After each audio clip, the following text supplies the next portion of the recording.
got like 12 chapters left, so I'll probably do 4 chapters today. In a couple of weeks I'll finish that. I may want to touch on something in between. Maybe after we finish the next, finish first Samuel's. I may touch on something else we're going to talk. Second Samuel's. Okay. I mean, like some current events, what's going on and all that. Right. Stuff like that. Alright, that's right. Can't do it. Gun. Madiam Wapanya Yarashalam. Stand and face Jerusalem. Amashiach Spalal. Lord's Prayer. Abinaw. Shabashimaya. Kadash. Haya. Shamka. Yahweh. Malakwatha. Taba'a. Raktazaka. Haya. Aisha. Ba'araktaza. Ka. Bashimaya. Latanlanaw. Lakam. Kol. Yawam. Wasalak now. Kabawak now. Wasalak now. Kabawak now. Wala'a.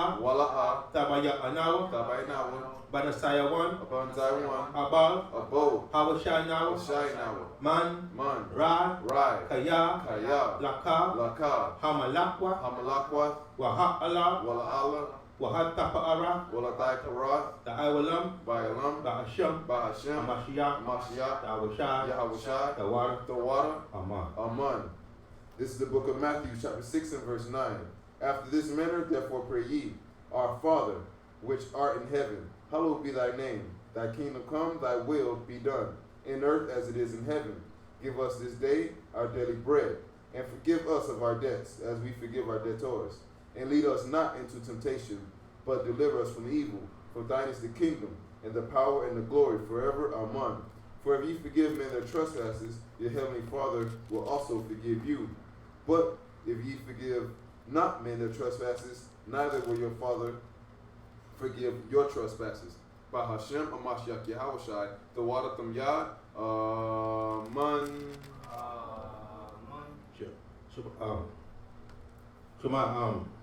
Yasharala. Kangan. Yashabio. You see it?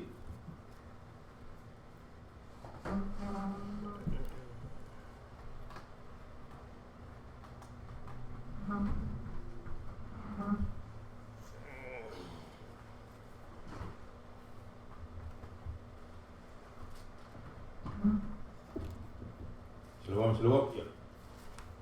Shabbat Shalom Yasharala. I pray this in the Most High by Hashem Mashkawashah for giving us another Shabbat day in peace, that Israel can come together in holy convocation as per the covenant that he made with our fathers, Abraham, Isaac, and Jacob. The water system.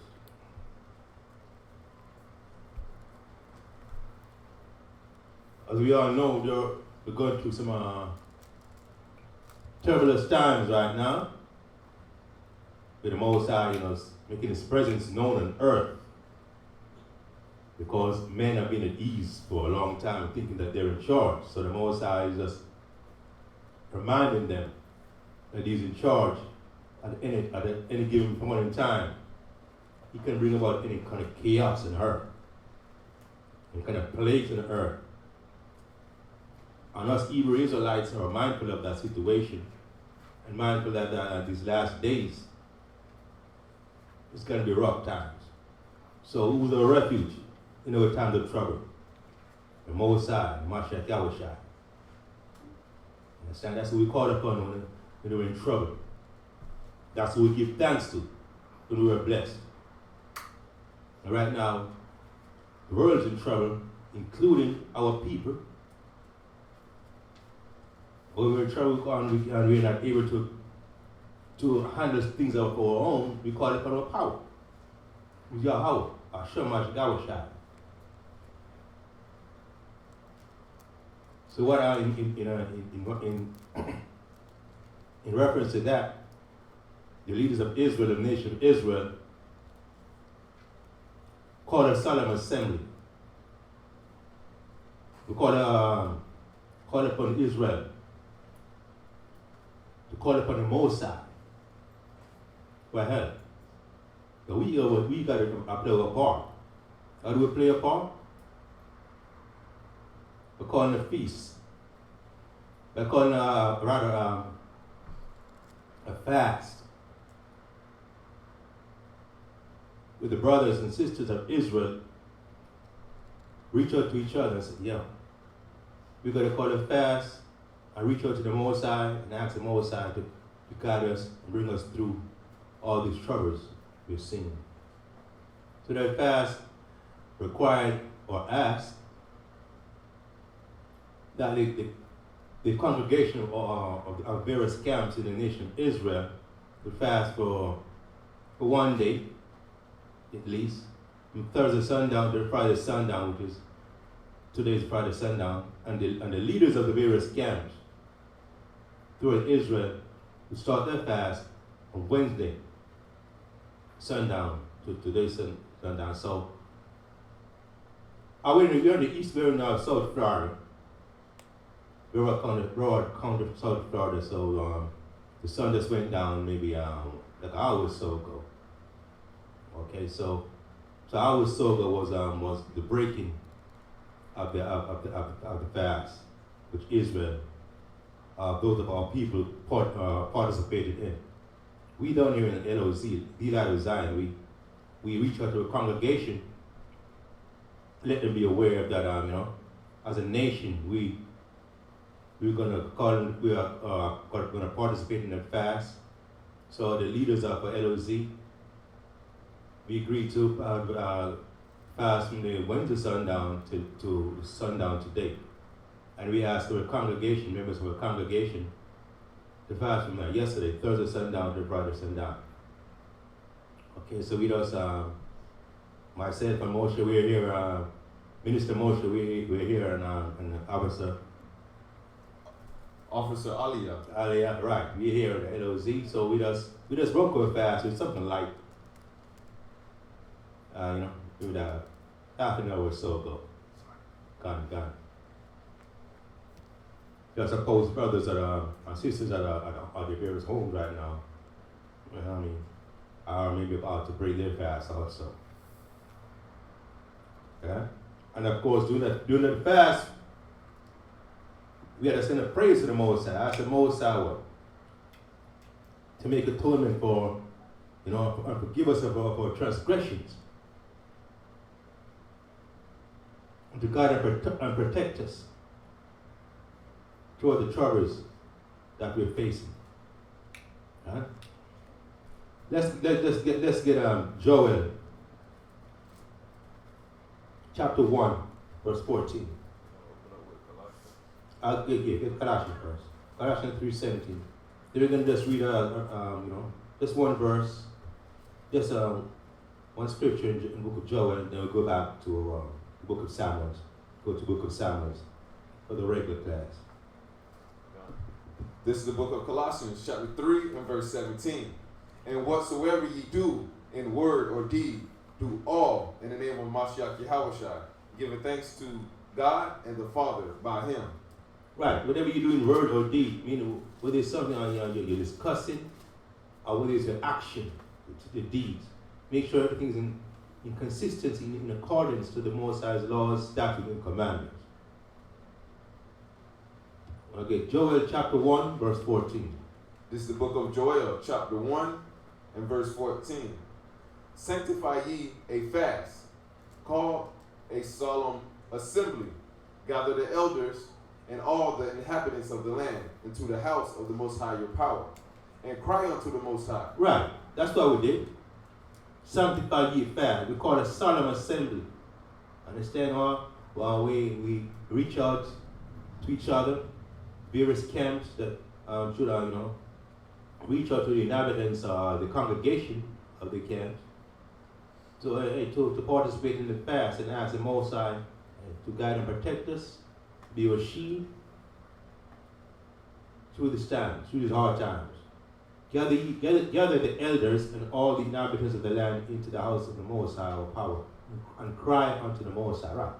Don't just fast. We didn't just fast. We cry unto the Most High. What? We pray. Read. Verse 15. Alas, for the day of the Lord is at hand, and as the destruction of the Almighty shall it come. Right. So we from day to day we're gonna see signs that that the Most High is making His presence known, and that we are indeed in the last days. So the more we see all these signs, the more we're gonna come together in unity, and the more we're gonna reach out to the Most High to God and protect us through this time. The more we're gonna gird up our loins. I'll go to Samuel. The book of Samuel, chapter 19.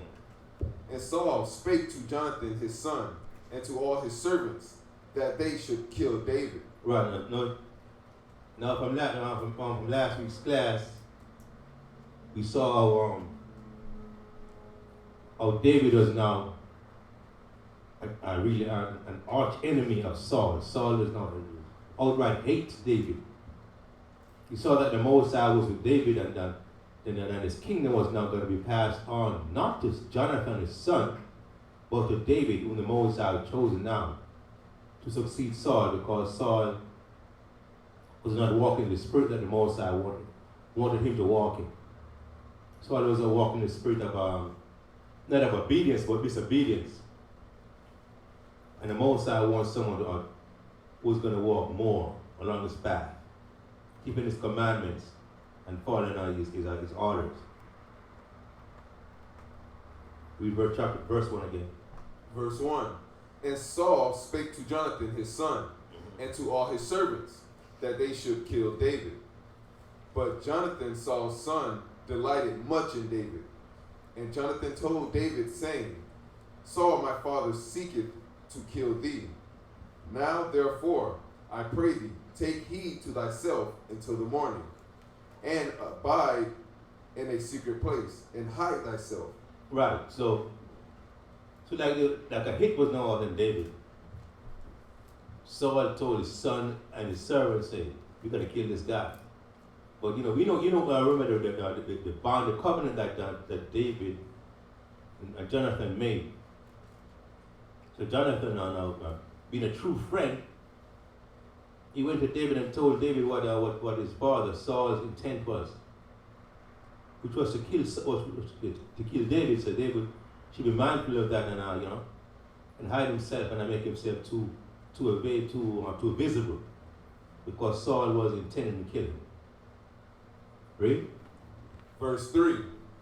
And I will go out and stand beside my father in the field where thou art, and I will commune with my father of thee, and what I see, that I will tell thee.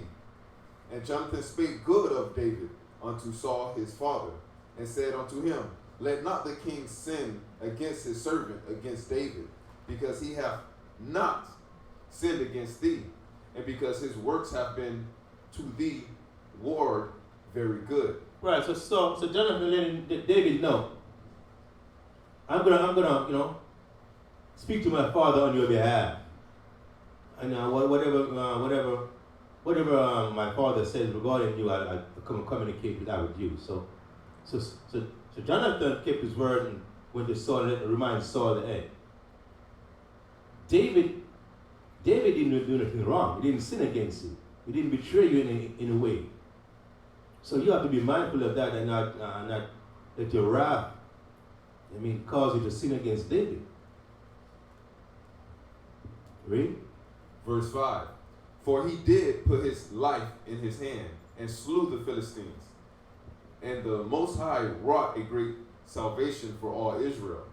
Thou sawest it and didst rejoice.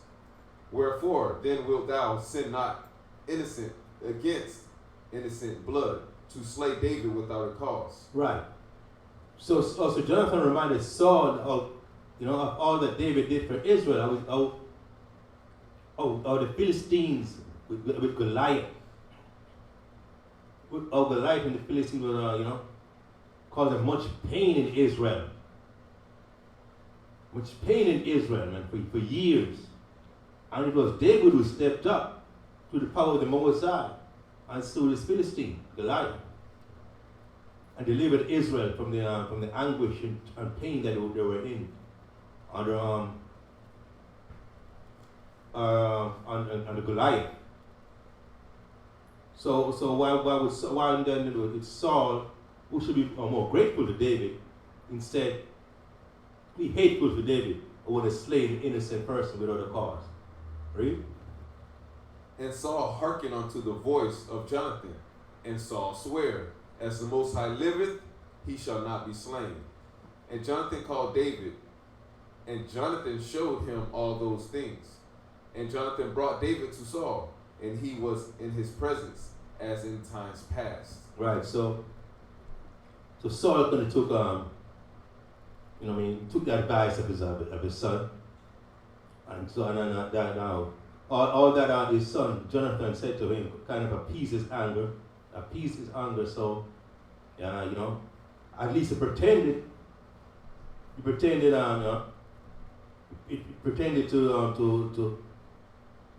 to be appreciative of David now, and say, hey, it's okay, David's all right. David can come to, and I have no ill feeling towards David. I'm appreciative of what he did for Israel. I have no reason to be hateful towards him. He has nothing to worry about. Read on. Verse 8. And there was war again, and David went out and fought with the Philistines, and slew them with a great slaughter, and they fled from him. Verse 9. And the evil spirit from the Most High was upon Saul, and he sat in the house with his javelin in his hand, and David played with his hand. And Saul sought to smite David even to the wall with the javelin, but he slipped away out of Saul's presence, and he smote the javelin to the wall, and David fled and escaped that night. So this evil spirit that was upon Saul was a spirit of jealousy and envy. Because Saul, the Philistines was still warring with Israel, and it was David, was a mighty warrior that he was, who went out and delivered Israel again from the Philistines, and slaughtered much of the Philistines. And Saul now, instead of being appreciative of that, he was angered by it, because he saw it. This is a powerful man. He's doing something that I'm not capable of doing. And he remembered how the people were giving more accolades to David for slaying more Philistines than Saul. That brought jealousy upon Saul, to the point that evil spirit again came upon him again, where he intended to kill David. So he threw that javelin at David. When the Most High delivered David from the javelin, so he ran from Saul's presence. Read. Verse 11. Saul also sent messengers unto David's house to watch him and to slay him in the morning. And Michal, David's wife, told him, saying, If thou save not thy life tonight, tomorrow thou shalt be slain. Right. So Michal, this is Saul's daughter, who was in love with David. So just that Jonathan, Saul's son, who was looking up for David, Michal, Saul's daughter, was also looking up for David, because Michal was David's wife, and she was loyal to David, not to Saul. So she told David that Saul is going to kill you in the morning if you don't get away from here. Read. So Michal let David down through a window, and he went and fled and escaped. And Michal took an image and laid it in the bed, and put a pillow of goat's hair for his bolster, and covered it within cloth. Wow. This woman was very creative in the defense of her husband. She let David down through the window. Okay, but no one could see. No one was aware that because Saul had been watching the house. Watching the house to make sure, David didn't escape. And in the morning, overnight, they were planning to just invade the house and kill him. So she let him down through the window, and then she put like an image of a person with goat's hair and all that to make it look real. That was really David. I prop him up in the bed and covered him with the cloth, the sheet and all that to make it appear that was David. Read on, verse 14. Verse 14. And when Saul sent messengers to take David, she said, he is sick. And Saul sent the messengers again to see David, saying, bring him up to me in the bed, that I may slay him. And when the messengers were come in, behold, there was an image in the bed, with a pillow of goat's hair for his bolster. And Saul said unto Michal, why hast thou deceived me so, and sent away my enemy, that he is escaped? And Michal answered Saul, he said unto me, let me go, why should I kill thee? So David fled and escaped, and came to Samuel in Ramah, and told him all that Saul had done to him. And he and Samuel went and dwelt in Naioth. So the messenger went to get David. And Michael told them that, hey, you're sick, you can't come, but they didn't care. Saul said, go and get him anyway and bring him to me. But when there was Where he fled from the goat? This is Ramah right here, right? And then he fled. and they went, and so David fled and escaped and came to Samuel to Ramah. Okay, so Samuel was in Ramah. Can you see where Ramah? Right there, yeah, right, exactly. That's where Ramah is. Okay, so they fled from I guess from Benjamin. But it was in Benjamin, around Jerusalem. Yeah. Right here. Right. Which on this map would be Right above Judah. right there. Slightly above. So they went north to Ramah. Quite some distance, huh? Quite some distance David had to fled from Saul. So he went to Samuel. At this time, Samuel was an old man. Samuel was a very old man, but was very influential. So David fled from Saul. Of course, he was angry at Michal, his daughter. So why did you deceive me? Why did you let him escape? Because he expected that that his daughter was going to be loyal to him, but she was loyal to her husband because she was in love with David. David fled and escaped and came to Samuel to Ramah and told him all that Saul had done to him. And so he and Samuel went and dwelt in Naioth. They went further away. Where's Naioth now? Can you find Naioth? Huh? Bolster, it's a pillow. Right. Oh, the bolster, right. It's a pillow. So right. So she propped up that big image of a person on the pillow. I put a goat's hair and that big image to make it appear it was actually a person. Right. And then put a sheet up, I guess, up to his neck or something like that. Right. Yeah. And when they saw the image and the bolster, the pillow, it looked real to them. So so she thought maybe when she told him that he was sick, they would have gone away. But Saul was so intent to kill David, he didn't care. If you're sick, I don't mind. Yeah, at least he's half dead. So bring him to me and I complete the mission. Right. Yeah. So they went down. When David now went to Samuel, they went further away because I guess Saul probably knew that David was going to go to Samuel. So they didn't stay there. They went someplace else. Read on. Verse 20. And Saul sent messengers to take David, and when they saw... Hold on a second. Some footnotes on my Bible here says Naioth, located on Mount Ephraim in northeast Africa. In Mount Ephraim, northeast. In Mount Ephraim, we know where's Ephraim? Okay. Okay. He says no, but that's not. But you see, it says Africa, but it's really Israel. It says Mount Ephraim when it was is in Israel. Okay. And this map here says Mount Ephraim. So they went just above, maybe somewhere around there. Somewhere around there, yeah. Yeah, probably near Beth Sheba, somewhere around there, Zorah, somewhere around there.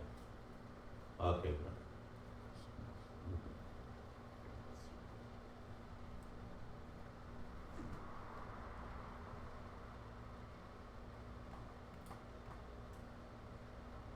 Go back to verse 19. Come. Verse 19. And it was told Saul, saying, Behold, David is in Naioth in Ramah. Oh, David is in Naioth in Ramah. Okay. So Naioth in Ramah. And he and Samuel went and dwelt in Naioth. Okay, so Naioth is a different part of Ramah. It's still in Ramah. Naioth. Okay. So it's like further up from the Ramah. It's in. In? Yes, it's in. David is in Naioth in Ramah. Okay. I read on. Verse 20.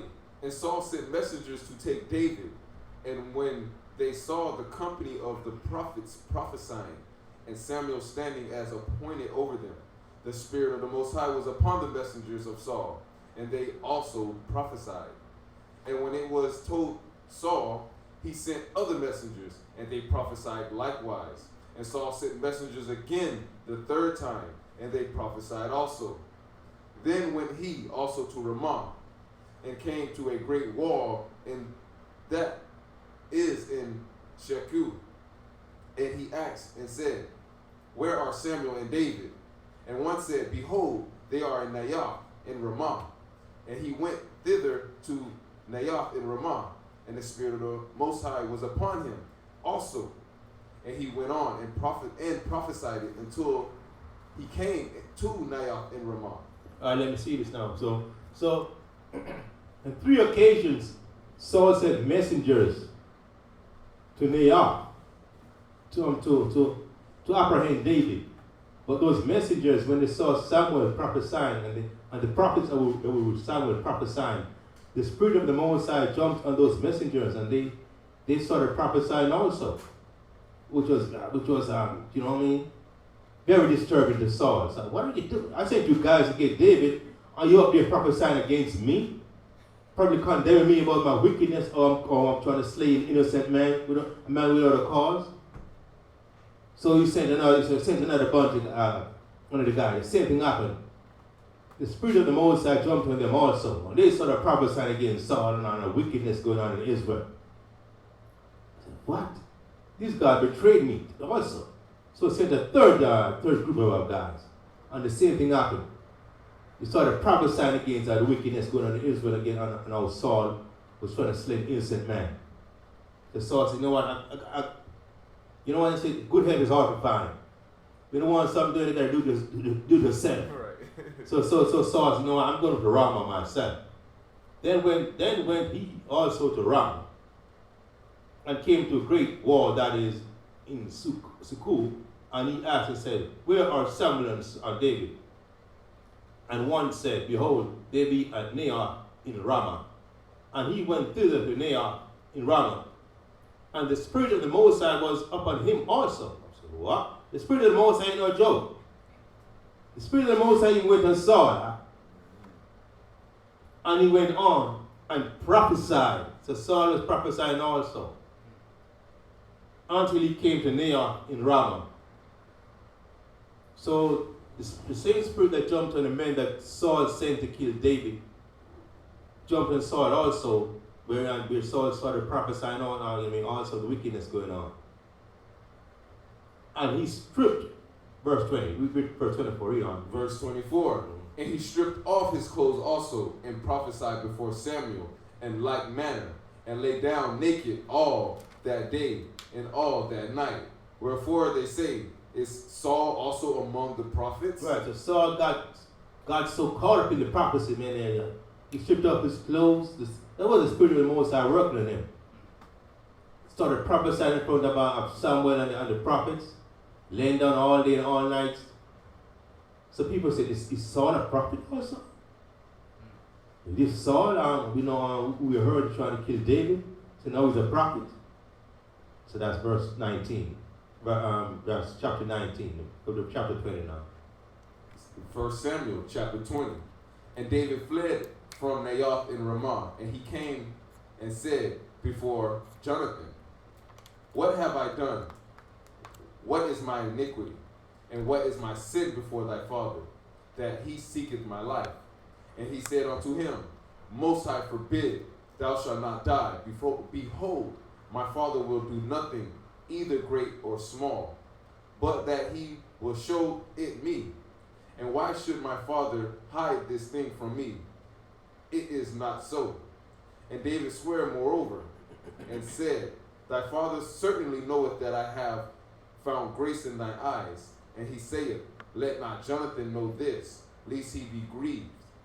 But truly the Most High liveth, and as the soul liveth, there is but a step between me and death.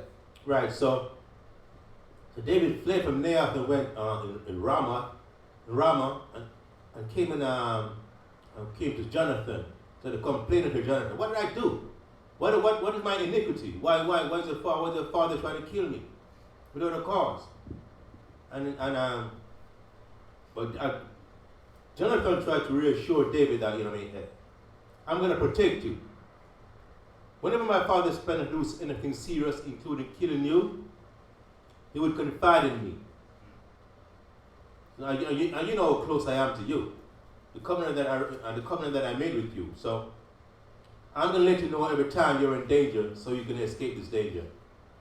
But David was aware that his father was by now knew about, the closeness between those two. So it's the father maybe no longer is going to confide in Jonathan of his intention to kill David. So David would get real nervous now.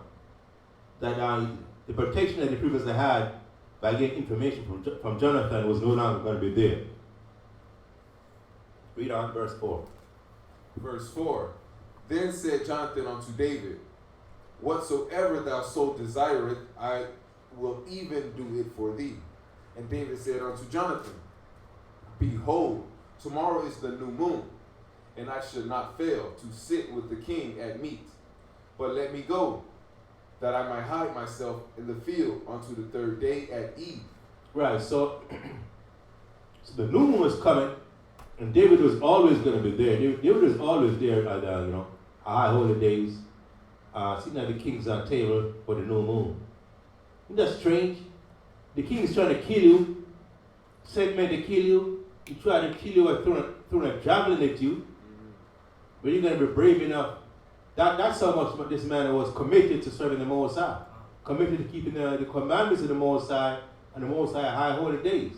Because he knew that, all this time it was the Most High was guiding him and protecting him. And he knew that the Most High put Saul in that position. So regardless of the hatred that Saul had for him, he had to show reverence to men who the Most High set up. So he said, tomorrow is a new moon, but I'm gonna be there. Sit at their father's table to celebrate the new moon. Read on. Verse 6. If thy father at all miss me, then say David earnestly asked to leave of me that he might run to Bethlehem his city. For there is a yearly sacrifice there for all the family. Right, so David is, in verse 5, but let me go, that I may hide myself in the field unto the third day at even. Okay, so David actually said, I know tomorrow is a new moon, and I should not fail to sit with the king at meat, but let me go, that I may hide myself in the field until the third day at even. But David said, this time David was saying, you know what? I know I'm supposed to be there, but this time let me go and hide myself until the third day at even. If thy father at all miss me, then say, David earnestly asked leave of me that he may run to Bethlehem, his city, for there is a yearly sacrifice there for all the family. Okay, read on. Verse 7. If he say thus, it is well, thy servant shall have peace. But if he be very wroth, then be sure that evil is determined by him. Therefore thou shalt deal kindly with thy servant, for thou hast brought thy servant into a covenant of the Most High with thee. Notwithstanding, if there be in me iniquity, slay me thyself. For why shouldest thou bring me to thy father? And Jonathan said, Right, so David was saying, tell Saul that, hey, if he misses me, tell your father that I went to Bethlehem for a sacrifice with my family. And if it seems okay with him, then fine, then I know I'm safe. But if he's angry, then I know, let me know. Let me know so I can be aware of that there's danger. That my life is in danger.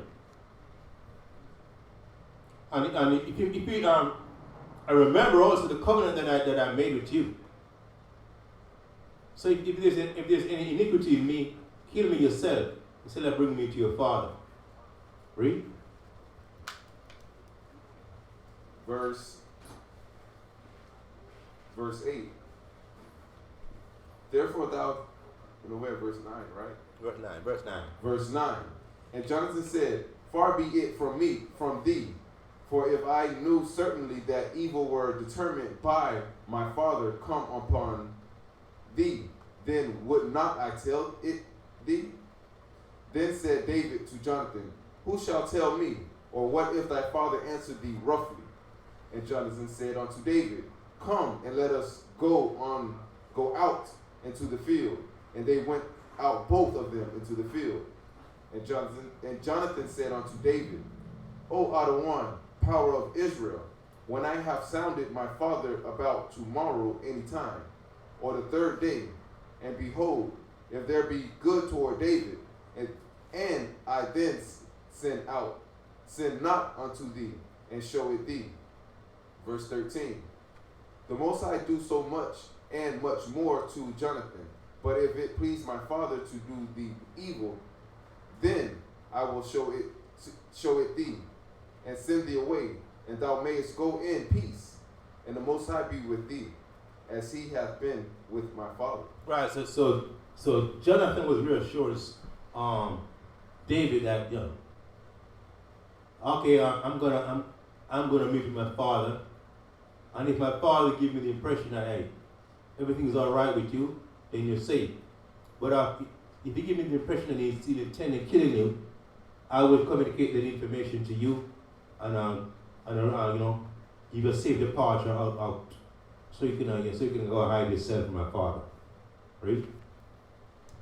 Verse 14. And thou shalt not only while yet I live show me the kindness of the Most High, that I die not. And thou shalt not only while yet I live show me the kindness of the Most High, that I die. Read on. The book of 1 Samuel chapter 20 and verse 15. But also thou shalt not cut off thy kindness from my house forever. No, not when the Most High hath cut off the enemies of David, every one from the face of the earth. Right, so David asked Jonathan to not just show him kindness while he's alive, but in the event that he died, should also show his family that kindness that he had for David. Show David's family the love that he had for David. Okay? So he was saying, because David was basically prepared to die. But he was saying, I know you show me love and you're looking out for me, but in the event that I die, I want you to also look out for my family. In consideration of the love that you and I have, the friendship that you and I have. I want you to show that same friendship and love toward my house, my family. Right? Verse 16. So Jonathan made a covenant with the house of David, saying, let the Most High even require it at the hand of David's enemies. And Jonathan caused David to swear again, because he loved him, for he loved him as he loved his own soul. Then Jonathan said to David, tomorrow is the new moon, and thou shalt be missed, because thy seat will be empty. And when thou hast stayed 3 days, then thou shalt go down quickly and come to the place where thou didst hide thyself when the business was in hand, and shalt remain by the stone Ezel.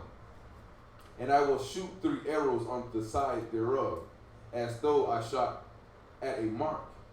And behold, I will send a lad, saying, Go find out the arrows. If I expressly say unto the lad, Behold, the arrows are on this side of thee, take them, then come thou, for there is peace to thee, and no hurt, as the Most High liveth. But if I say thus unto the young man, Behold, the arrows are beyond thee, go thy way, for the Most High hath sent thee away. Right, so now it's like a code. It's like a code, prearranged code that Jonathan is making, with David, and as to how he's going to communicate whether it is safe or dangerous for David. So he said he told David to go back to the same place he was hiding, and he's going to shoot 3 arrows in that direction. So if he shoot 3 arrows in a certain position relative to David, to the right or to left, in a certain direction, certain distance from David, then that would say, well, that then David is safe for David. But if he shoots an arrow beyond where David was, then that would be a sign that he's in danger and he should flee. Okay, and he's gonna send a young guy to pick up the arrows, so David can see exactly where the arrows were shot. Read on. Verse 23. And as touching the matter which thou and I have spoken of, behold, the Most High be between thee and me forever. So David hid himself in the field, and when the new moon was come, the king sat him down to eat meat. And the king sat upon his seat, as at other times, even upon a seat by the wall. And Jonathan arose, and Abner sat by Saul's side. And David's place was empty. Nevertheless, Saul spoke not anything that day, for he thought, something hath befallen him. He is not clean. Surely he is not clean. Right, so Saul must be very presumptuous. I mean, you're trying to kill a man. You try to kill a man so many times. And you don't understand why he doesn't want to come and sit next to you in your presence. You remember you tried to, you threw the javelin at this guy to try to kill him? Right. You sent messengers and men to apprehend him in his own bed, to bring him to you so you could kill him. And you don't understand why he doesn't want to come, even sit in the same room with you. So you just assume that maybe he wasn't clean. That's the reason why David didn't show up to the new moon feast, and certainly with Saul and the other dignitaries. Read. Verse 27. And it came to pass on the morrow, which was the 2nd day of the month, that David's place was empty. And Saul said unto Jonathan his son, Wherefore cometh not the son of Jesse to me, neither yesterday nor today? Right, so no, he's wondering. Why didn't the son of Jesse come to me? That's what asking Jonathan his son. Why didn't he come to the new moon? Or why is he not here today? Why didn't he come to new moon feast? And why isn't he here today? Read on. Verse 28. And Jonathan answered Saul, David earnestly asked leave to me to go to Bethlehem. And he said, Let me go, I pray thee, for our family hath a sacrifice in the city, and my brother he hath commanded me to be there. And now, if I have found favor in thine eyes, let me get away, I pray thee, and see my brethren. Therefore he cometh not unto the king's table. Right, so Jonathan recited that same excuse that he and David made up. That if his father asked how come David didn't come to the new moon, that he should say, he went to Bethlehem for the sacrifice with his family. Because his brother requested that he should be there. And he didn't want to disappoint his family by staying away. You know? Verse 30. Then Saul's anger was kindled against Jonathan, and he said unto him, Thou son of the perverse, rebellious woman. So Jonathan was mad. So Saul was mad at his son now. So it's like he's the son of the perverse woman. No, but how come he's blaming the woman now for Jonathan? Why did he blame himself? I mean, it's your son. You're the perverse man. All right. So he's saying what? He's questioning why is Jonathan loyal to David instead of to him? Thou son of the perverse woman, a perverse, rebellious woman. You know?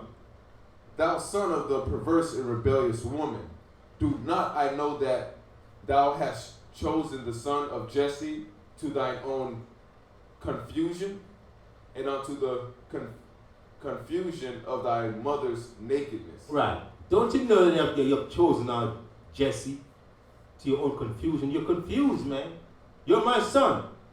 You're supposed to be heir to my throne. I'm trying to kill this guy so you can be king. But you don't seem to understand it. You're confused. You don't seem to understand it. That's how he was talking to his son, Jonathan. You don't seem to understand that you're supposed to be king when I'm old and dead. And that this David is in your way. I'm trying to kill this guy so that you can be king. Read. Verse 31. For as long as the son of Jesse liveth upon the ground, thou shalt not be established, nor thy kingdom. Wherefore, now send and fetch him unto me, for he shall surely die. Right, so Saul knew that Jonathan knew where David was. So he's letting Jonathan know. This guy's in a way, he's a threat to you. You acting like you prefer this guy to your own self. You're looking for his interest over your own. Don't you understand that as long as he's alive, that you will not establish your kingdom? That the kingdom is going to be passed to him instead of to you? Now go and get him and bring it to me so I can kill him so that you can succeed me. That's what what Saul was telling his son Jonathan. Read. Verse 32. And Jonathan answered Saul his father, and said unto him, Wherefore shall he be slain? What hath he done? And Saul cast a javelin at him to smite him, whereby Jonathan knew that it was determined of his father to slay David. See? Saul was so mad at his own son that he was preached up to him, he almost tried to kill his own son. And Saul cast a javelin at him to smite him, whereby Jonathan knew that it was determined of his father to slay him. Of course, he wasn't really serious at, he was just mad at Jonathan for being so defensive of David. That he was fake trying to kill Jonathan.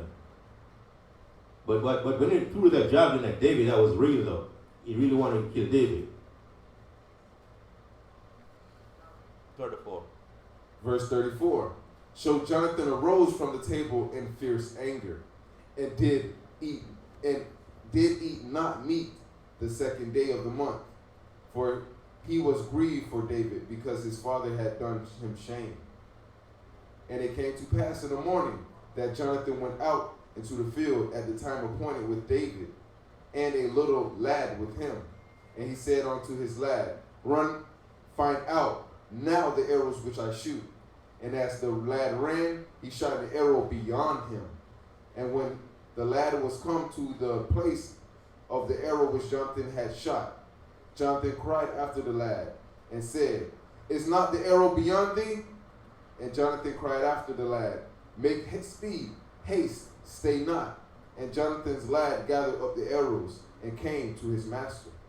But the lad knew not anything. Only Jonathan and David knew the matter. And Jonathan gave his artillery unto his lad, and said unto him, Go, carry them to the city. Right, so So this kid didn't know what was happening. Okay, so Jonathan was shooting some arrows, in different direction of the kid, different position of the kid, and then when he shot the arrows beyond the kid, that's a sign to David that he's in danger.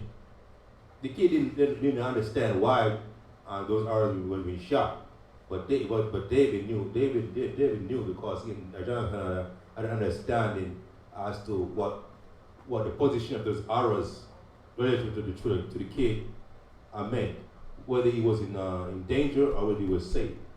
So the arrows were beyond the kid, so that meant that David was in danger. So David was now getting ready to go and hide from Saul. Read. Verse 41. And as soon as the lad was gone, David arose out of a place toward the south, and fell on his face to the ground, and bowed himself 3 times. And they kissed one another, and wept one another, until David exceeded. And Jonathan said to David, Go in peace, for as much as we have sworn both of us in the name of the Most High, saying, The Most High be between me and thee, and between my seed and thy seed forever. And he arose and departed, and Jonathan went into the city. Right, so they now realize these are serious. Things like the hatred, Saul's hatred for David got escalated to a point now, you know what I mean? There's nothing that Jonathan could do to save David anymore. So they cried, they embraced each other, and came to terms of the danger that David was in, and I reminded each other of the covenant that they had that they made with each other. And now David had to find a refuge to escape from Saul. Chapter 21. This is the book of 1 Samuel, chapter 21 and verse 1. Then David came to Nob, to Ahimelech the priest, and Ahimelech was afraid at the meeting of David, and said unto him, Why art thou alone, and no man with thee? And David said unto Ahimelech the priest, The king hath commanded me a business, and hath said unto me, Let no man know anything of the business whereabout I send thee, and what I have commanded thee, and I have appointed my servants to such and such a place. Right, so David came to a place to Nod, to Ahimelech the priest, and the priest was kind of nervous that David was there by himself in his presence. So I don't know. So maybe we'll see later on what the reason for concern was that Ahimelech the priest had. Maybe he thought I probably heard of the reputation of David. Maybe they thought David was come to kill him or something. So David kind of gave him a story that they was there on a mission from the king that he should that should be known to anybody else. Read. Verse 3. Now therefore, what is under thy hand?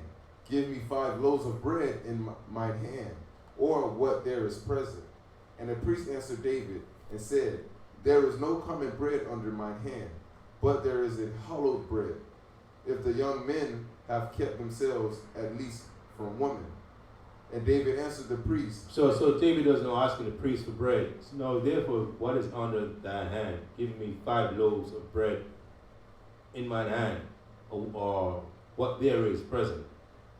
And the priest answered David and said, There is no common bread under mine hand. There is no common bread. Common bread means bread that's available to general congregation.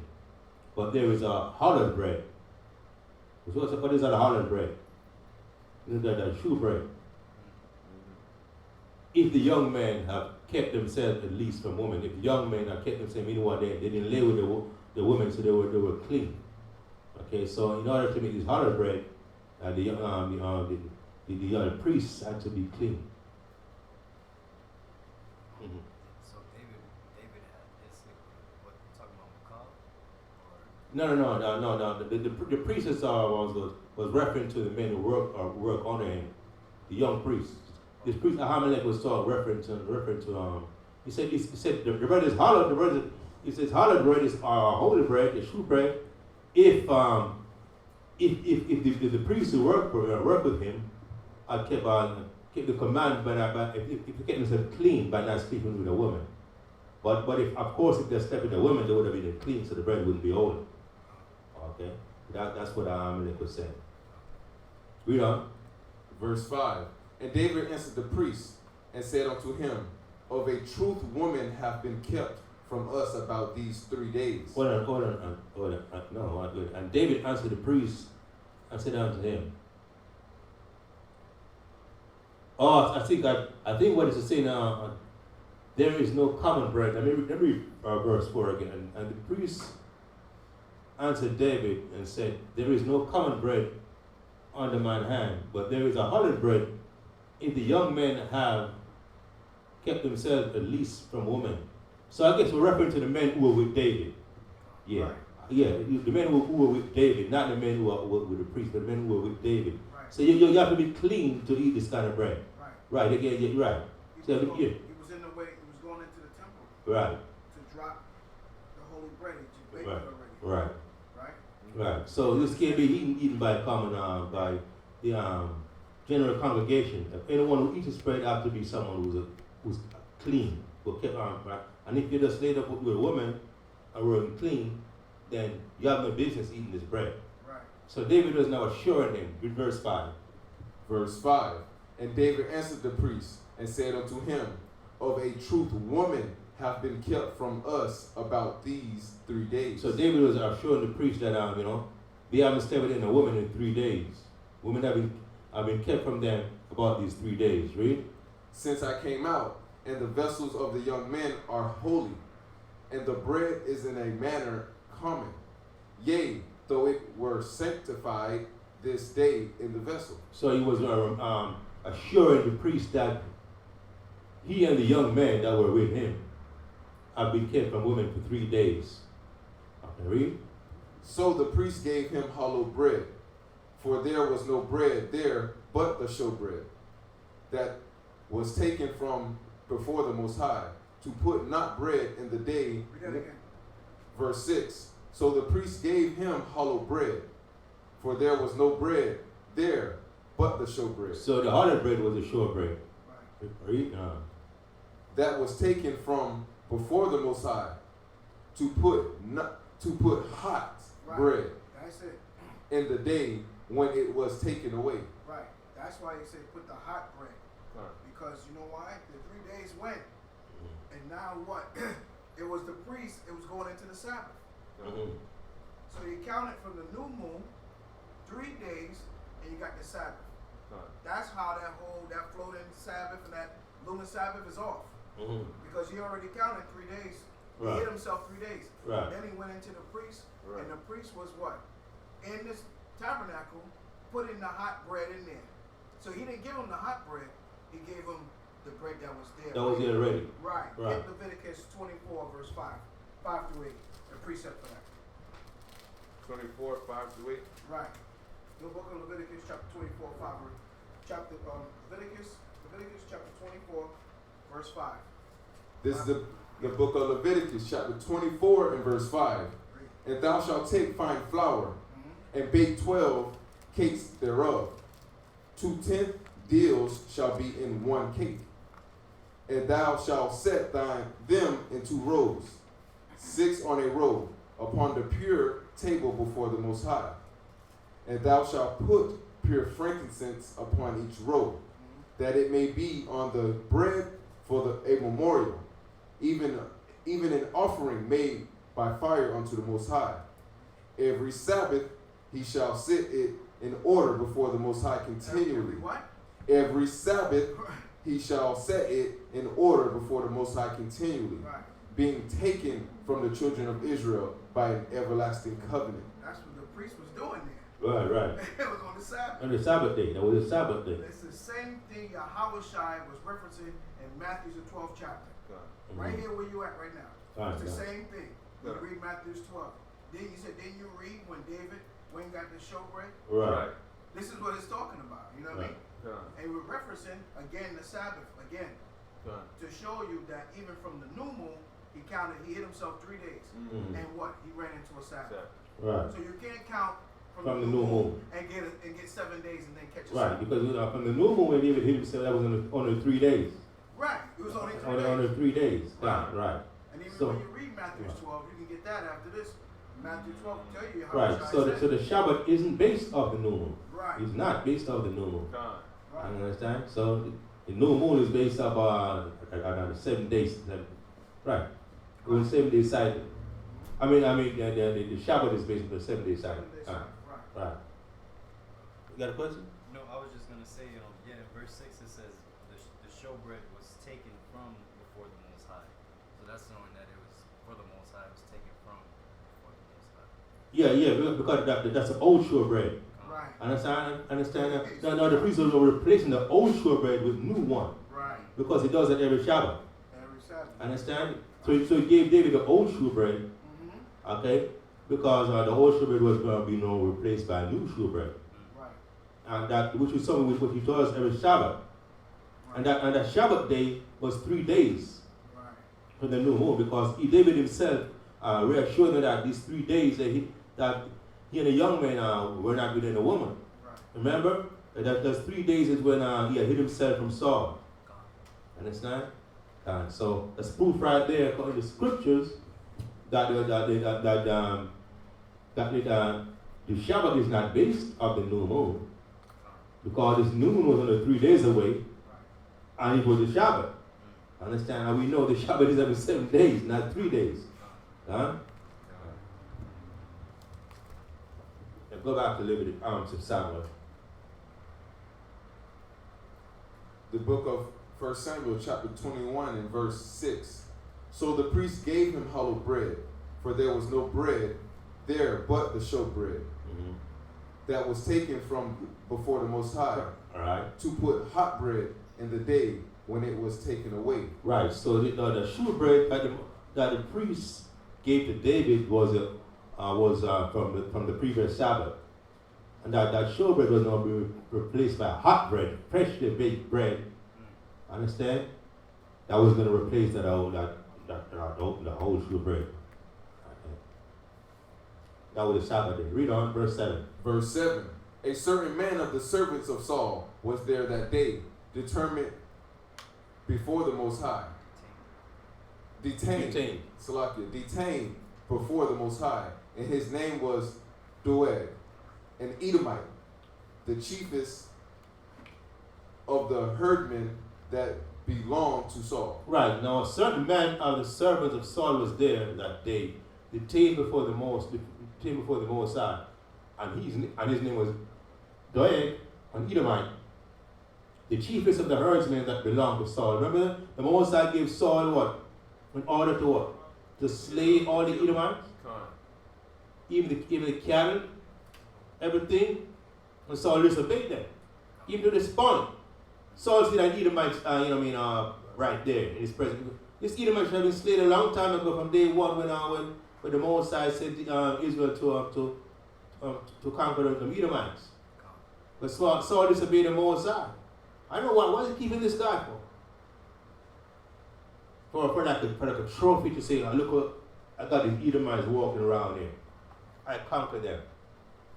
If you want to throw a trophy, all you have to do was hold up their head, after slay them, cut off their head and hang it out. Right. A parade around the city. But that's not what he did. Read on verse 8. Verse 8. And David said unto Ahimelech, and is there not here under thy hand spear or sword? For I have neither brought my sword nor my weapons with me, because the king's business required haste. And the priest said, the sword of Goliath the Philistine, whom thou slewest in the valley of Elah, behold, it is here, wrapped in cloth behind the ephod. If thou wilt take it, for there is no other save that here. And David said, there is none like that, give it me. Wow. And that son, the only weapon that was there, David didn't have any weapon. The priest told David the only weapon that was there was this same weapon, the same sword that Goliath had. the same Goliath that David slew. So the priest was aware. Maybe that's why I was afraid of David, because they know what about David's militant prowess, about his militant achievement. I would slew Goliath, and I would slew thousands and tens of thousands of the Philistines. So the priest gave David that sword, Goliath's sword. I'm wondering, was David able to carry that sword? Read on. Verse 10. And David arose and fled that day for fear of Saul, and went to Achish, the king of Gath. So where's that? And David went to Achish, the king of Gath. Where's Gath? Can we see kind of Gath? Gath, to the left. Yeah. Yeah, see, that's where it went. Gath. Oh, okay. So David actually went amongst the Philistines, because the Philistines are at large territories. So David went to Achish. What verse is that again? Verse 10. Verse 10. And David fled and went to Achish, the king of Gath. So that's strange, though, that David had such a history with his Philistines, but killed so many of them. Killed so many Philistines, but now he's going to the king of Gath. So I guess the Philistines are different kings that were ruling over different territories of the empire. I read on. Verse 11. And the servants of Achish said unto him, Is not David the king of the land? Read it again. Verse 11. And the servants of Achish said unto him, Is not this David the king of the land? And they did not sing one to another of. Read it again. From 11? Yeah, read, yeah. 1 Samuel chapter 21 verse 11. And the servants of Achish said unto him, Is not this David the king of the land? Did they not sing one to another of him in dances, saying, Saul hath slain his thousands, and David his 10,000s. Right. So somebody of Achish, a servant of Achish, recognized David. Is not this David the king of the land? Yeah, this is David, a mighty man of Israel. Who slain many of the Philistines, that people even made dances about David. Even made songs about David, about how we slay 10,000 and Saul slay 1,000. Yeah, somebody recognized David. So I guess David probably went there under an assumed name. Understand? Like he's like a mercenary.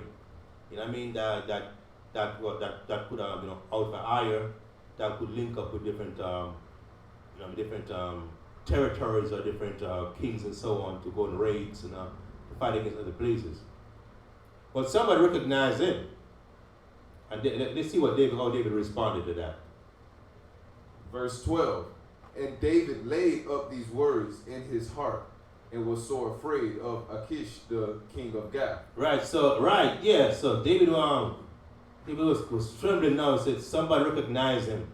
Yeah, because he wanted. How would David go to the Philistines, who were enemies of Israel, knowing that David, slew so many Philistines, and was recognized for that in Israel.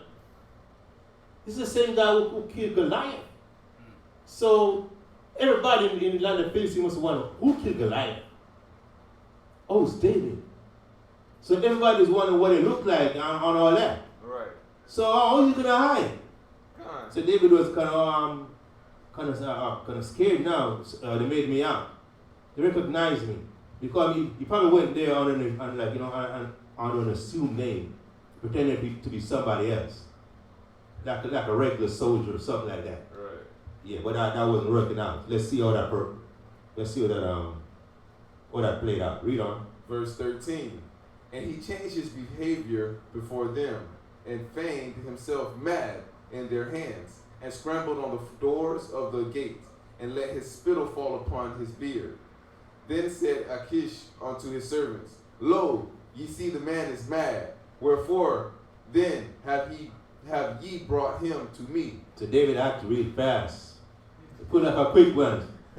Start acting like a madman. I pretend to be mad, a madman. Start speaking on his beard and all that, rolling the floor and all that. And carrying like he lost his mind, like a king of Ash. He said, "What is wrong with you? Don't you see this is a madman?" You said, "David, what you brought this man to me for? Tell me what he looks like, David." You say, David is a mighty man of Israel, a mighty warrior of Israel. Look at this man. This man, he lost his marbles. He ain't got no sense. Take him out of here, man. You brought this man to me for? That David, put an act right there. Give David an Oscar for that act you put on there. I'm telling you. He fooled even the king. I heard verse 14. Verse 14. Then said Achish unto his servants, Lo, ye see the man is mad. Wherefore then have ye brought him to me? Have I need of a madman, that ye have brought this fellow to play the madman in my presence? Shall this fellow come into my house? You brought a madman to me? Come into my house? What are you going to do for me? You got to be out of your mind, man. Maybe that guy, that son got demoted or something. Maybe guy even got beheaded or something. I don't know. Chapter 22. This is the book of 1 Samuel, chapter 22, verse 1. David therefore departed thence and escaped to the cave Adullam. And when his brethren and all his father's house heard it, they went down thither to him. And every one that was in distress, and every one that was in debt, and every one that was discontented, gathered themselves unto him. And he became a captain over them. And there were with him about 400 men. Right, so David left the Philistines and escaped to the cave of Adullam. Okay, so then we went back over to Israel now. We went to see Adullam right there. Where's Adullam? Adullam is Judah. It's probably judging by the scale of the map. That's probably in either Benjamin or probably Mount Ephraim. Probably in Ephraim. If you compare to those two maps, Adullam is probably in Ephraim. Yeah, cave of Adullam. Yeah, probably Ephraim. Yeah, you wouldn't want to be in Benjamin because that's Saul's territory. And that's not in Judah. That's too far north of Judah. So that's probably in Ephraim. Yeah. So everyone, his family went there, and a lot of men went there to join David. 400 men went there to join David because they were aware of David's military conquest and all that, his reputation. So it was easy for men to want to be in his command. It was easy for men to gravitate towards David and want to be in his company. Read. Verse 3. And David went thence to Mizpah of Moab. Went to Mizpah of Moab. Where's Moab now? Moab is, okay. I'll read on. Verse 3. And David went thence to Mizpah of Moab. Mm-hmm. And he said unto the king of Moab, Let my father and my mother, I pray thee, come forth and be with you, till I know what the Most High will do for me. And he brought them before the king of Moab, and they dwelt with him all the while that David was in the hold. And the prophet Gad said unto David, Abide not in the hold, depart, and get thee into the land of Judah. Then David departed and came into the forest of Haran. Right, so David made a deal with the king of Moab to let his family, his parents stay in the land of Moab. Because I guess David realized, hey, if they can't catch me, they probably want to kill my family. Right. So he realized that not only was he in danger, but his family might have been in danger because of him. This isn't a good map, is it? Because it's right next to wrong line. That's what you're saying. What is it, Mizpah? Is that where they went? Oh, God. Yeah, Mizpah. Moab. That was Moab, yeah. That was Moab? No, Mizpah wasn't Moab. No, Mizpah was in Israel. All right, read on. Verse 6. When Saul heard that David was discovered, and the men that were with him, now Saul abode in Gibeah under the tree of Ramah, having his spear in his hand, and all his servants there were standing about him. Then Saul said unto his servants that stood about him, Hear now, ye Benjamites, will the son of Jesse give every one of you fields and vineyards, and make you all captains of thousands and captains of hundreds, that all of you have conspired against me, and there is none that showeth me that my son hath made a league with you, with the son of Jesse. And there is none of you that is sorrow of me, and showed for me, or showed unto me, that my son hath stirred up my servant against me, to lie in wait as at this day. Right, so Saul was not mad at the Benjamites in his army and all that. So, his servants and all that. I don't understand. How come none of you told me that my son had a league with David, and that my son and was conspired against me? You all betrayed. No, you all kept the secret. You all knew that my son was in league with David, had a covenant with David. I was telling David everything that I told him. And none of you were concerned about me. None of you tried to advise me, to inform me of this. Didn't I give you all fields and vineyards? I promote you to captains. And this is how you repay me? Read on. Verse 9. Then answered Doeg the Edomite, which was set over the servants of Saul. What? Look at an Edomite over this guy's way off. You got an Edomite over your own people. You love these heathens so damn much. No wonder the most I want to replace you. Right. Then answered Doeg the Edomite, which was set over the servants of Saul, and said, read on. And said, I saw the son of Jesse coming to Nob, to Ahimelech, the son of Ahitub. So now we're trying to find even more grace with Saul. Oh yeah, oh King Saul, I saw him. I saw the son of Jesse, David, that the one who betrayed you. I saw him coming to Nob, to Ahimelech, the priest, the son of Ahitub. Read on. Verse 10. And he inquired of the Lord for him, and gave him victuals, and gave him the sword of Goliath the Philistine.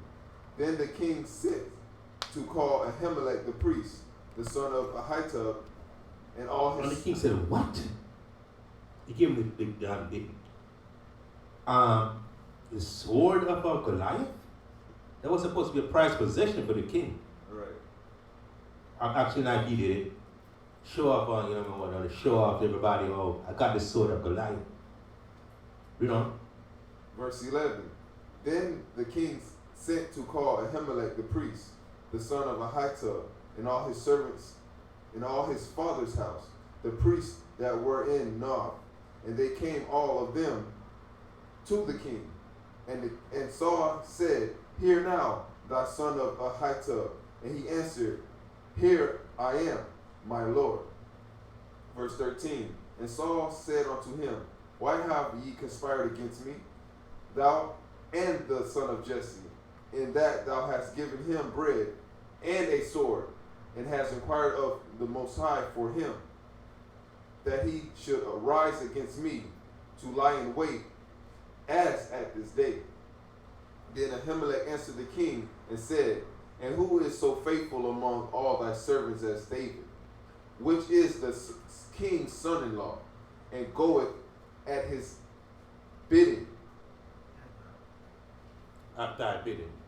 At thy bidding, and is honorable in thine house. Right. So now, when Doeg told Saul that that David had went to see Ahimelech, So Saul now sent for Ahimelech and all the priests. Everybody was on his command. All the priests that was in his company. And now so David was now Saul was querying Ahimelech as to why he betrayed him, and was so hospitable to David. He even gave him a shewbread, gave him a sword to lie in wait against David. So Ahimelech was kind of flipped the script on him and said, who was so loyal to you? Who was more loyal to you than David, your own son-in-law? The man who married your daughter, Milha, who was so in love with him. Was anyone as loyal to you as this David, who goes about at that bidding? Whatever order you gave him, he followed it without question. Why should I question him? Why should I question his intention? What reason do I have to suspect that he's hostile towards me? Read on. Verse 15. Did I then begin to inquire of the Most High for him? Be it far from me. Let not the king impute anything unto his servant, nor to all the house of my father. For thy servant knew nothing of all this, less or more. Right, so the priest is kind of exonerate himself. See, I didn't make an inquiry to the Most High for David. No, don't blame me for that, and don't blame my house and my father's house for that. I have no knowledge of an enmity between you and David, and I didn't make an inquiry to the Most High on behalf of David. Read. Verse 17.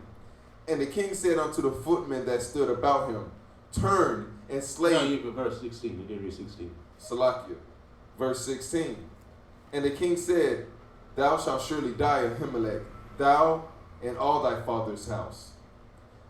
And the king said unto the footmen that stood about him, turn and slay the priests of the Most High, because their hand also is with David, and because they knew when he fled, and did not show it to me. But the servants of the king would not put forth their hand to fall upon the priests of the Most High. Right, but the king didn't buy Ahimelech and the priest's story. He held them, was holding them accountable, and I told his servants to slay them. But the servants refused to put their hand upon these priests because they knew that these men were wrong. They knew that Saul was going on, right. And they knew that these men were wrong was loyal and righteous men. And if they put their hand on these men, then Moses would hold them accountable. Read on. Verse 18. And the king said to Doeg, turn thou and fall upon the priests. So the Israelites wouldn't do it. So guess what they did? Turn to that Edomite. And the king said to Doeg, turn thou and fall upon these priests. Fall upon the priests. Read on. And Doeg, the Edomite, turned, and he fell upon the priests, and slew on that day 75 persons that did wear a linen of ephod. Wow, he slew what? 40. What's the score? Score is 20. That's 80. 85 persons that did wear a linen ephod. So slew 85 priests. This Edomite. Read on. And Nob, the city of the priests, smote he with the edge of the sword, both men and women, the children and suckling, and oxen and donkey and sheep, with the edge of the sword. But on Nob, but the retaliated, the city of the priests, smote he, as Doeg, with the edge of the sword, both men and women, children and sucklings, and oxen and donkeys and sheep, with the edge of the sword. Read on. Verse 20. And one of the sons of Ahimelech, the son of Ahitub, named Abiathar, escaped and fled after David. And Abiathar showed David that Saul had slain the Most High's priest. And David said unto Abiathar,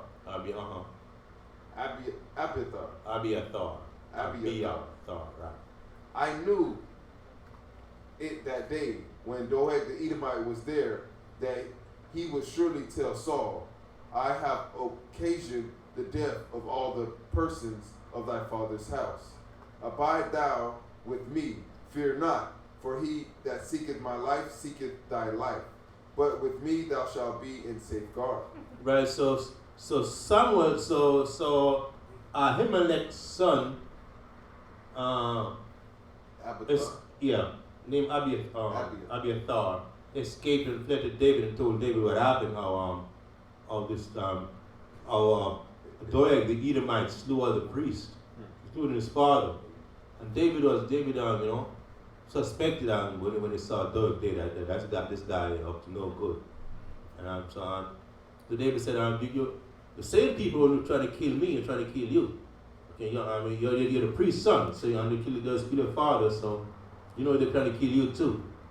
But if you hang with me, you're going to be safe. You're in good company. This thing is very mind-boggling to see that this Edomite was pretty much let free, killing all these priests. Where were the other brothers? Right. Even though we know that Saul, everybody saw that Saul was going off. So how come nobody stepped up? You see now, this Edomite probably had some men. You probably didn't do to say. He probably had some men who was on his side or something like that. That men was loyal to him. I understand. So plus the probably were fearful of Saul too, because this Doeg. I mean the men who Saul the men who Saul had they didn't want to kill the priests. The men who Saul told to kill the priests, they didn't want to kill the priests because they know the Most High will hold them accountable. But I guess they didn't go as far as to defend those priests though against Doeg the Edomites. They just stood there. They just stood there and let them kill them. Basically, that's what they did. I guess I did. What? No, I was just gonna say, didn't the people of Nob come and retaliate after they seen the priest die? And they came, and then that's what made the son of Amalek fled. Yeah. So they stood up for the priests, but the people under Saul. But the people on the Saul did not. Understand?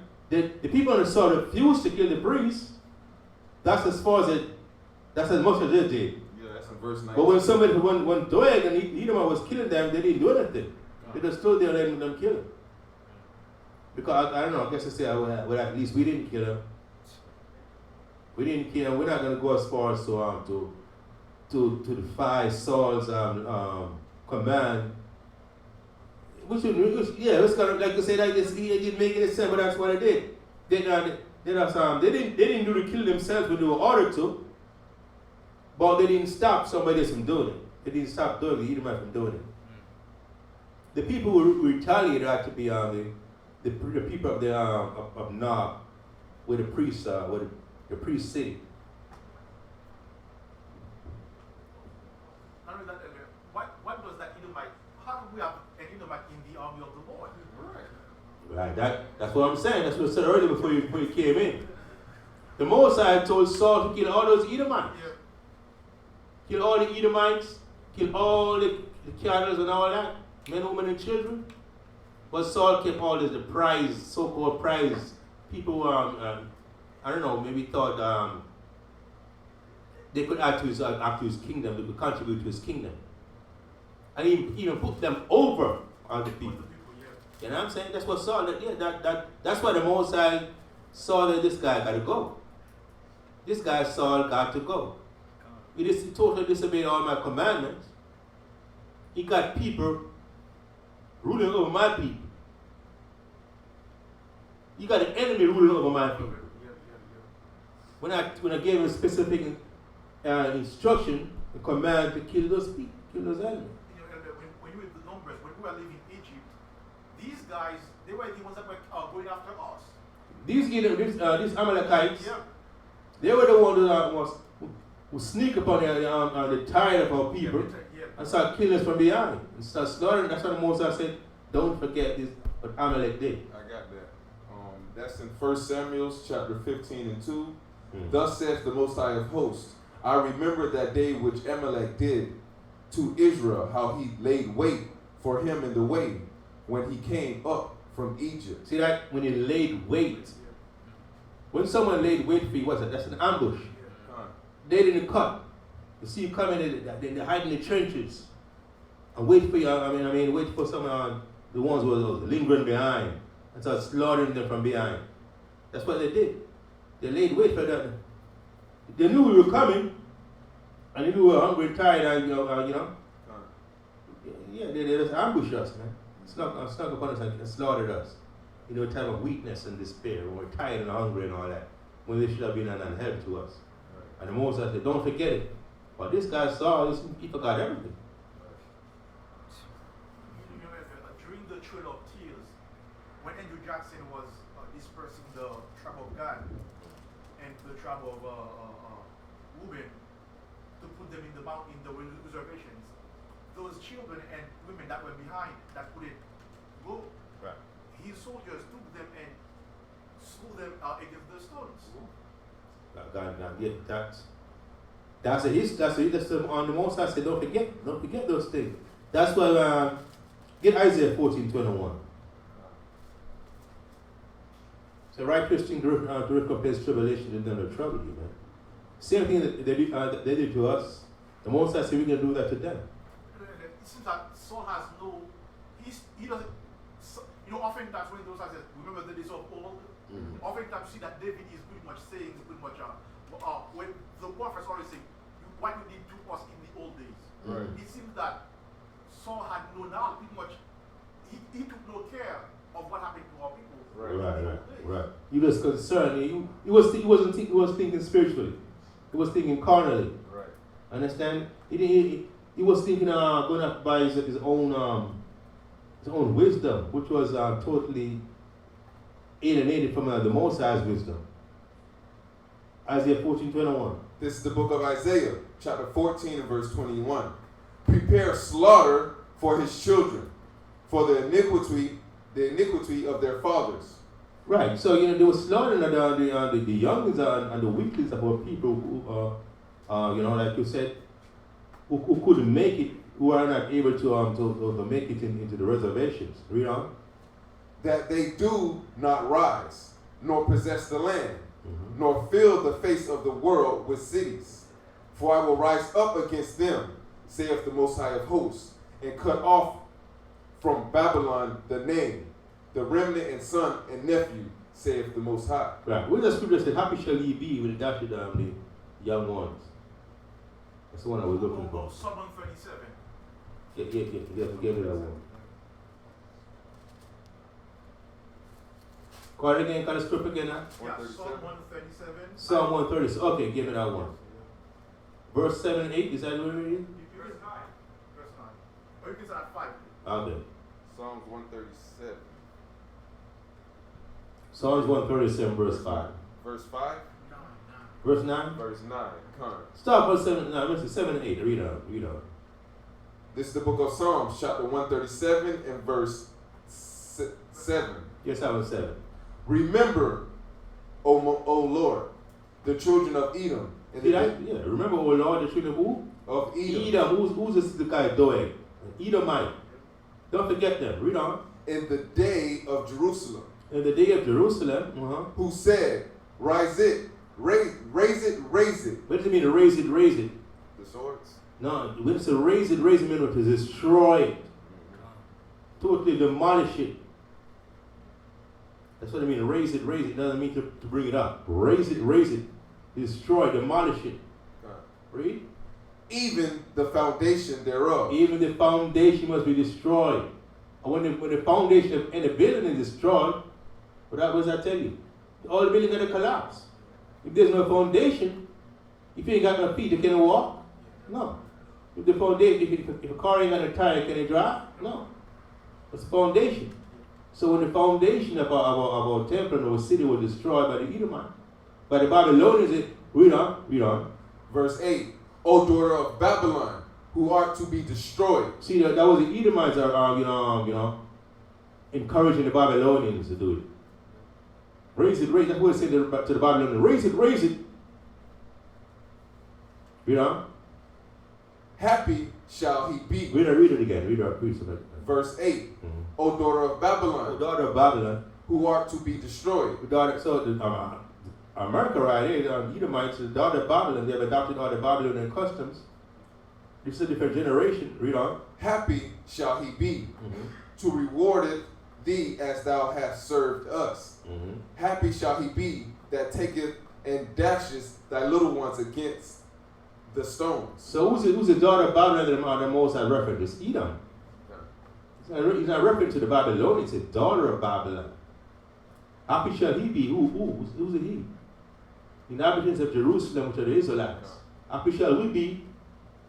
We will take their little ones and dash them against the stones, because that's what they did to us. Read the more. That's it on that. Yeah, that's it it. Goes to the next chapter. All right, we'll go back to 1 Samuel.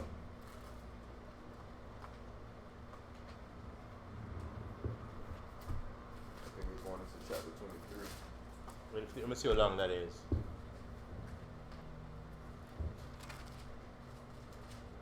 Yeah, let's finish chapter 23. 29 verses. Yeah. Okay. This is the book of 1 Samuel, chapter 23 and verse 1. Then they told David, saying, Behold, the Philistines fight against Keilah, and they rob the threshing floors. Therefore David inquired of the Most High, saying, Shall I go down and smite these Philistines? And the Most High said unto David, Go and smite the Philistines, and save Keilah. I said Keilah.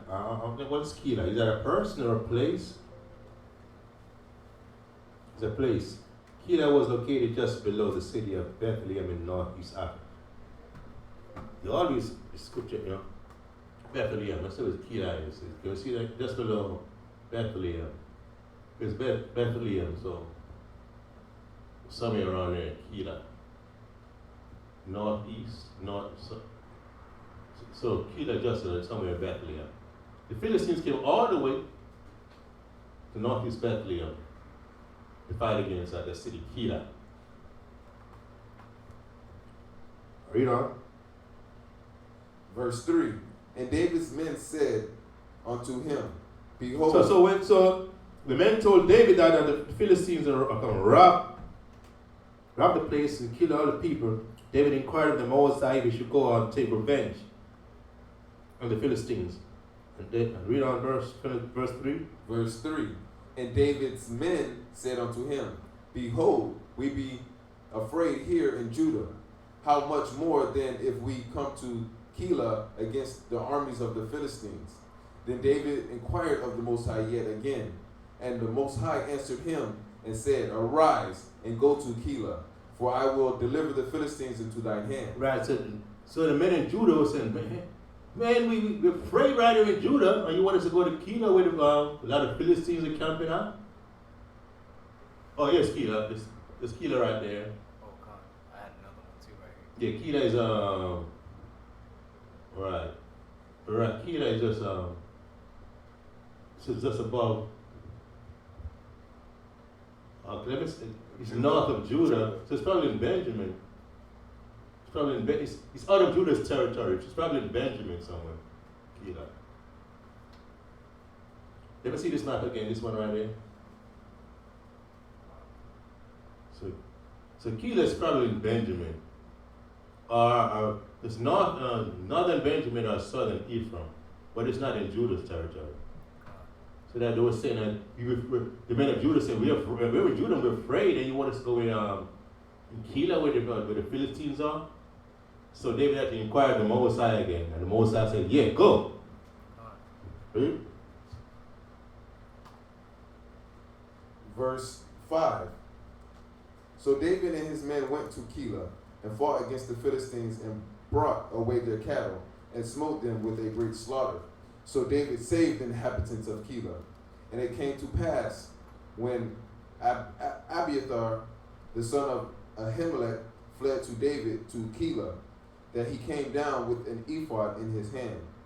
And it was told Saul that David was come to Keilah.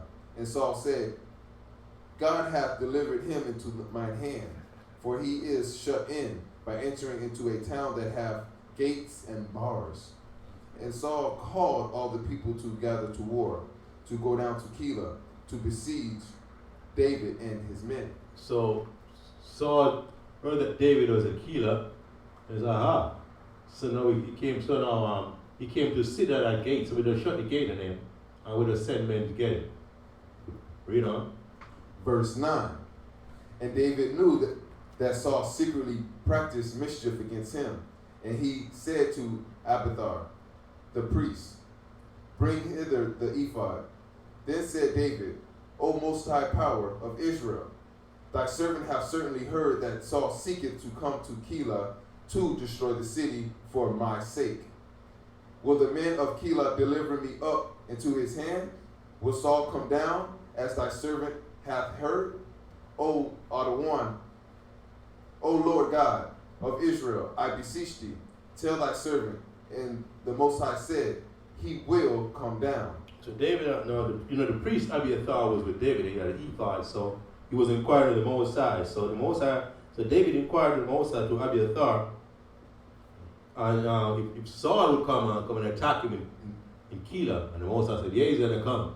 And let's see what happened. Verse 12. Then said David, will the men of Keilah deliver me and my men into the hand of Saul? And the Most High said, they will deliver thee up. Then David and his men, which were about 600, arose and departed out of Keilah, and went whithersoever they could go. And it was told Saul that David was escaped from Keilah, and he forbare to go forth. And David abode in the wilderness in strongholds, and remained in a mountain in the wilderness of Ziph. Right, so Most High told David, yeah, if you stay in Keilah, they're going to deliver you up into Saul. So David and his 600 men departed out of Keilah, and they came to what? A mountain in Ziph. Read on. And Saul sought him every day. Okay, Ziph, a mountain in Ziph. That's somewhere in Judah. Okay, come on.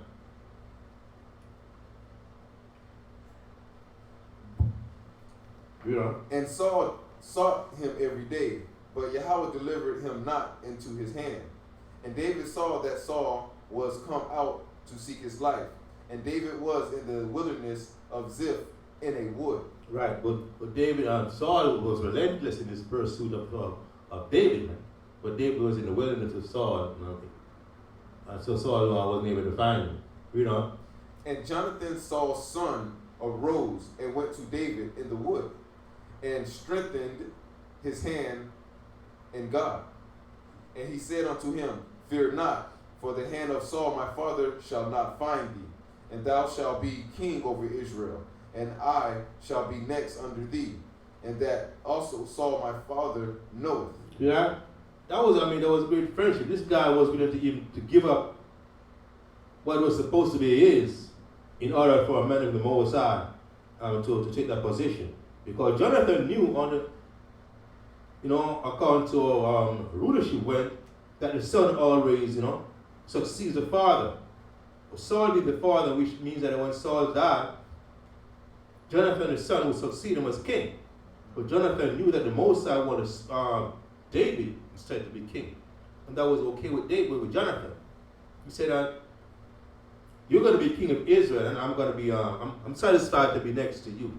So he wasn't an ego trip or a power struggle or anything. Right. He understood this was the Most High's will, and he was okay with that.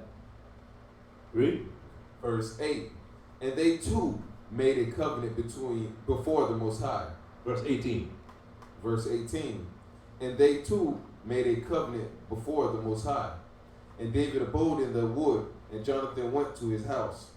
Then came up the Ziphites to Saul in Gibeah, saying, doeth not David hide himself with us in strongholds in the wood, in the hill of Keilah, which is on the south of Jeshimon? So now the Ziphites about to give up David. They went to Saul and trying to inform to write on David. Say, yo, David is here amongst us, hiding himself in the woods, a territory. Come and get him. Read. Verse 20. Now therefore, O king, come down according to all desires of thy soul to come down, and our part shall be to deliver him into the king's hand. Right, so they're trying to find favor in Saul's eyes. So they went and told Saul that David was hiding amongst them, and said, "Come down, come over to Ziph, and we'll help you to capture Saul, to capture David." Mm-hmm. Verse 20. Now therefore, O king, come down according to all the desire of thy soul to come down, and our part shall be delivered him into the king's hand. Verse 21.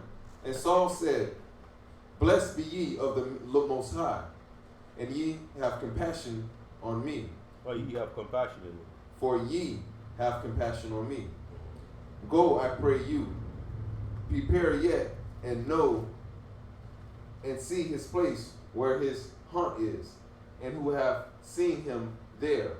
For it is told me that he dealeth very subtly. Right, so Saul was appreciative of the fights coming to him to tell him where David was. He said, all right, go back to Ziph, keep an eye on him, let me know what is going on with this guy, because this guy is really cunning, he's subtle, he's really slippery. So I need you to keep an eye on him and inform him if he's going to ever move. Read on. Okay, read on, yeah. Verse 23. See, therefore, and take knowledge of all that lurking places where he hideth himself, and come ye again to me with the certainty. And I will go with you, and it shall come to pass, if he be in the land, that I will search him out throughout all the thousands of Judah. And they arose, and they went to Ziph before Saul. But David and his son were in the wilderness of Maon, in the plain in the south of Jeshurun. Right, but yeah. So they went, so the Ziphites went to Saul to tell him that David, that David had a certain place, but while they went back to Saul, David and Jonathan, they left from Ziph and went south to Maon, right, which was still in Judah. Read on. Verse 25. Saul also and his men went to seek him, and they told David. Wherefore he came down into a rock and abode in the wilderness of Maon. And when Saul heard that, he pursued after David in the wilderness of Maon. And Saul went on this side of the mountain, and David and his men on that side of the mountain. And David made haste to get away for fear of Saul. For Saul and his men compassed David and his men round about to take them.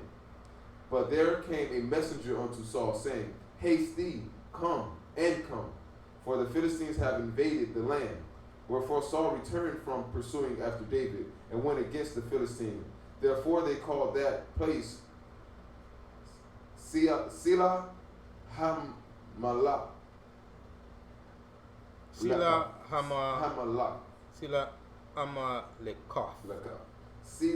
Hamalekah. And David went up from thence and dwelt in the strongholds of En-Gedi. Right, so Saul was in hot pursuit of David in the wilderness of Maon, and was on compassing David and his men. I was about to close in on them, but messengers came from Benjamin to Saul, from the land of Benjamin to Saul, saying, "Come quick, haste!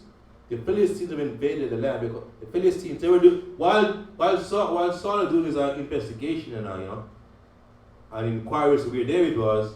The Philistines were also keeping an eye on what was going on in Saul's territory in Israel. And they saw, okay, Saul and most of his men had left. So the place now, ripe for invasion. So what did they do? They were about to invade the territory, Saul's stronghold in Benjamin, out of Israel. So Saul had to left off from pursuing David and retreat back into the land of Benjamin to secure it from the invasion from the Philistines. And then David went up from thence and dwelt in the strongholds at En-Gedi. Where is En-Gedi? stronghold of En-Gedi. Oh, it is. Okay, En-Gedi. Okay, that's the north. That's northeast of Ziph. So David is all over the place. First it was at Ziph. Then he had to go down to Maon, the south of Ziph. So they see from another map. Then they went back to north of Ziph, northeast of Ziph, close to the Dead Sea. So David is all over the place now, running from Saul. Yeah, before that he was in Nob. Right. He was Remember when they were over in Gath? In On the Gath. Philistines? Yeah. That's like the old coast from the west to the east. Yeah, David was running everywhere. So David is all over the place running from Saul, and Saul was a hot pursuit of David. I mean, and all that time he was exposing the land to the Philistines. Right. You know what I mean? So that's chapter 23. So we did read from 19 to 23. So that's 4 chapters. So the Most High willing, we continue next week. The Most High willing, from chapter 24.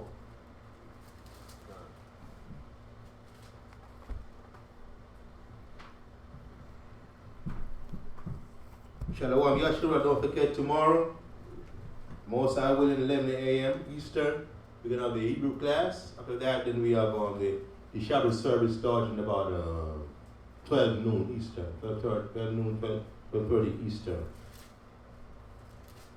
For those who want to congregate with us, Hebrew Israelite born, we're at 2937 West Broad Boulevard in Fort Lauderdale. Okay? So we're going to conclude. To everyone for logging in on YouTube live stream by whatever medium. We're going to conclude. That's it. Imagine what Panya Yerushalayim, standing face Jerusalem. We were getting 133. Yeah, I'm looking for the Hebrew. Okay.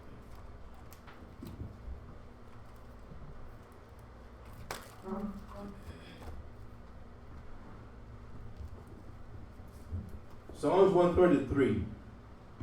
Shayar, Hama'aywa, Ladawad, Hana, Ma, Tawab, Wama, Na'ayam, Shabbat, Akyam, Gam, Yakar, Kashaman, Atawab, Al, Ara'ash, Yarad, Al, Zakwan, Aharan, Shayarad, Al, Paya, Barawat Yawa, Katal, Karamwan, Shayarad, Al, Araria, Tazayawan, Kaya, Sham, Tazawa, Yahawa, Abaraka, Kayawam, I, Hawalam, Bahasham, Hamashaya, Yahushai, the water, Aman.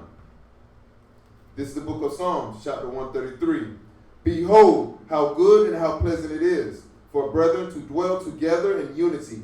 It is like the precious ointment upon the head that ran down upon the beard, even Aaron's beard, that went down to the skirts of his garment, as the dews of Hermon, and as the dews that descended upon the mountains of Zion. For there the Most High commanded the blessings, even life forevermore. Bahashem Amashiach Yehawashi, the water from Yad, Man. Hallelujah. The Most High